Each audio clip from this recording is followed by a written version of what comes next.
Hi, this is Steve Andrews, outlaw bookseller, author, bookseller, general all-round good guy and culture vulture, and I thought it was time for a new episode of 100 must-read fantasy novels based on my eponymous book, which was published in 2009. And I think it's out of print now, but you might be able to find it there secondhand. And this was kind of a contractual obligation thing, and I wrote it with my mate Nick Rennis, and he gets top billing because he did a bit more work on this one than he did on the SF one, but I generally shaped it and what have you. And it was commissioned by A&C Black, Bloomsbury, because 100 must-read science fiction novels had done so well. And this should have sort of really done better because it came out a few months after the financial crash, and I had a new publicist who didn't do a very good job because my previous publicist had been moved on to something higher because she was great, and sadly we never got any real reviews or coverage, so people didn't know it was out there, and consequently it didn't sell as well. So sadly there was only ever one printing of this as far as I know. So there you go. But fantasy of course is tangential to SF, though it is a different thing, and we'll talk about that again. But I decided to do some readings from the book, and today, because of a request, somebody came into the bookshop I work in who's a subscriber to the channel, and they said they were a fan, which was really, really nice. I've met about 3 subscribers now, apart from people I knew before who were friends who subscribed. And he said, you know, when are you going to do something about Tanith Lee? And I thought, well, yeah, that's a very good point. So here we go. Tanith Lee, sadly, no longer with us. Very important figure in the world of fantasy and science fantasy particularly, because she did write SF as well as fantasy. I can't say I'm a massive fan. I haven't read tons of her over, but she is one of those figures that you can't really exactly ignore because she was quite important.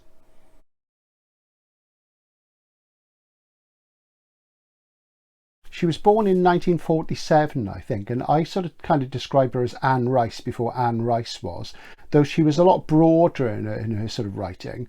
More florid, but less breathless, because Anne Rice got more and more breathless. And there is a tendency amongst some writers who are in the LGBTQ community, and I think she was that way, to sort of grow more breathless as they age. You happened to John Reschy, one of my favourite writers, who's quite cool and detached to begin with, and he got more and more fey and breathless. And I did find that sort of hard to take reading. It did interfere with the quality of the writing. Speaking of Anne Rice, the one time I met her was at a bookshop event when Tale of the Body Thief came out, which must have been about 1994. And she stunned a room full of people, and she was great. She was really nice. She signed some books to me. But somebody asked a question, and I can't think what question they asked, but she ended up saying, I feel like I'm a man in a woman's body. So it was a transgender sort of question, and it wasn't the sort of thing you heard so much then. And it was a real showstopper because she was quite sort of cool and refined. And that was very interesting. But I think Tanith Lee really sort of pipped at the post. And Tanith Lee, rather like the case of Diana Wynne Jones and J.K. Rowling, of course was British, and she never got the attention she deserved. So she produced a very large body of work. Was a great craftswoman, and she's incredible looking. I never met her. I think I would have been too awed to speak to her because she was so good looking. I'll just show you a few of the Tanith Lee things that I've got to hand. And she wrote all sorts of things. She was quite keen on vampire novels. This is one of her vampire novels, Vivia, which is really good and really ornate, and it's got this lovely cover, very sort of Chelsea Quinn Yarborough. And this is a really good one, a little brown hardcover UK first, which dates from 1995, and she produced an awful lot of books, usually one a year, because she's one of those jobbing writers who had to do that. But her work was very beautiful, and I have read some, but I really should read a lot more. So what else have we got? Typical of her sort of output in the 70s were books like Quest for the White Witch, and this is a nice old Futura edition, and this is obviously before they got Orbit going. Let me just take a look at the date on this, because Orbit was the imprint. This is an 85 one. Yeah, it says Orbit book inside, but they haven't used the Orbit logo, so maybe that's before they were doing it. And because this is from a series, a lot of them were published by Door in the 70s in the USA.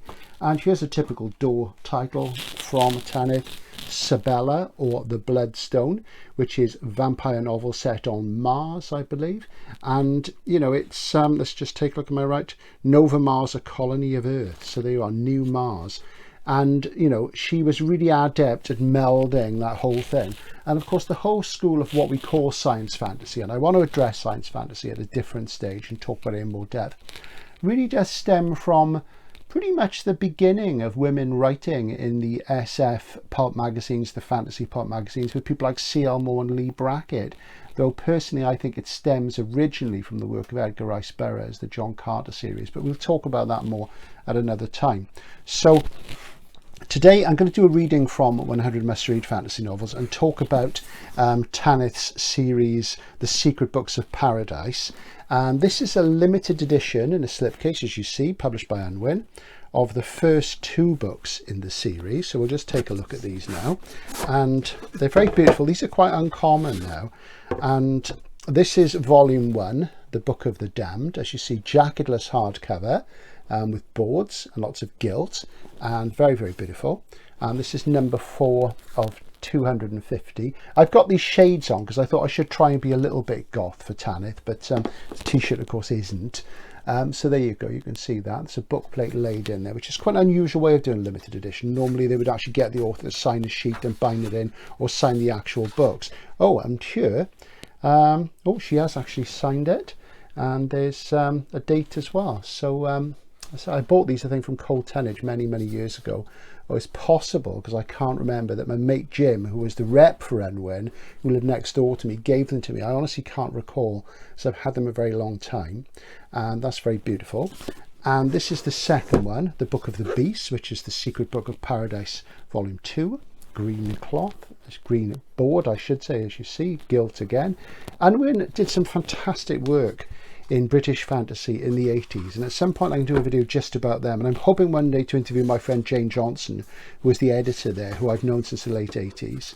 And yeah, and again signed and with a little date on there. So she signed a special book plate to underline the limitation there on those, and this is number 4, so that's quite a nice low number. So there you go.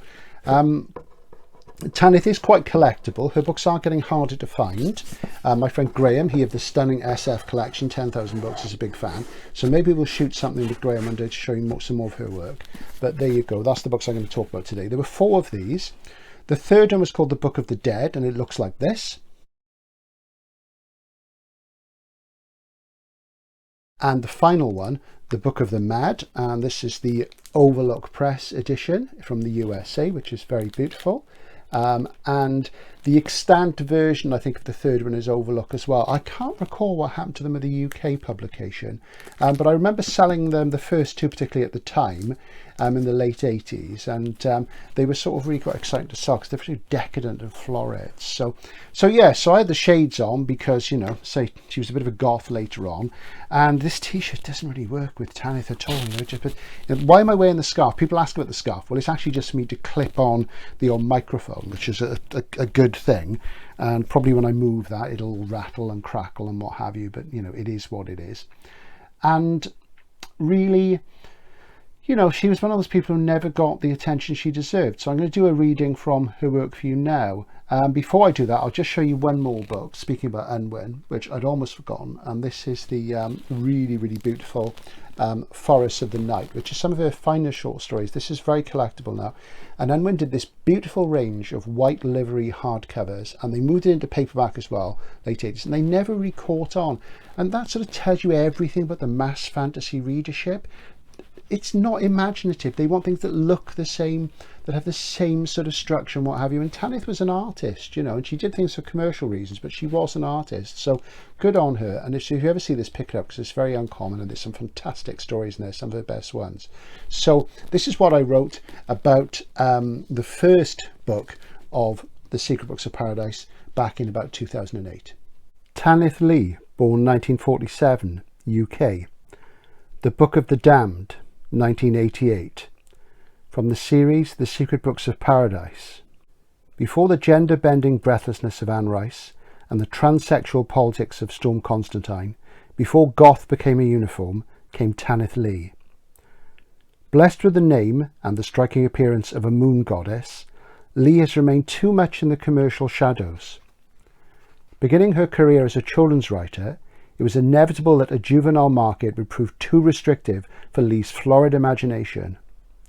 Adult novels that showcased her facility with sword and sorcery and planetary romance followed, boldly exploring sexual taboos through quest narratives which were studded with dynastic intrigue. Although her flat and earth novels remain favourites, the Paradise sequence is Lee at her suitably excessive best, set in a symbolist city that acts as a portal to supernatural realms and other times. Her outsider protagonist dallying with unhuman beings, falling victim, sometimes half willingly, to strange obsessions and curses. Nothing is sacred to Lee: incest, cross-dressing, rape, vampirism. But the behaviour of the characters in the Book of the Damned is the only fitting response to the labyrinthine enigma of paradise itself. Ultimately, when her protagonists go on quests through the shifting realities of Lee's city, they are really seeking for themselves. For anyone who has ever questioned the true nature of their identity in our mundane world, a construct that forces safe choices upon us when we dream of other, more psychologically satisfying options, the Chronicles of Paradise offer us livid metaphors for our hidden desires.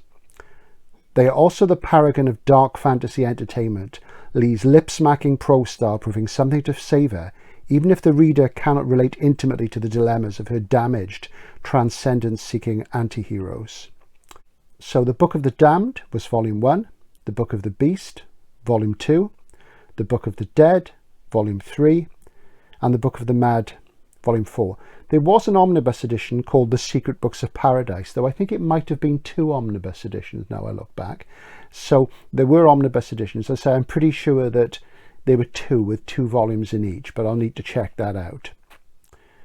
What did I suggest to read on from Tanith Lee? I suggested Night's Master as a favourite. We were meant to do another one of these, which was going to be 100 must-read horror novels, and that didn't happen.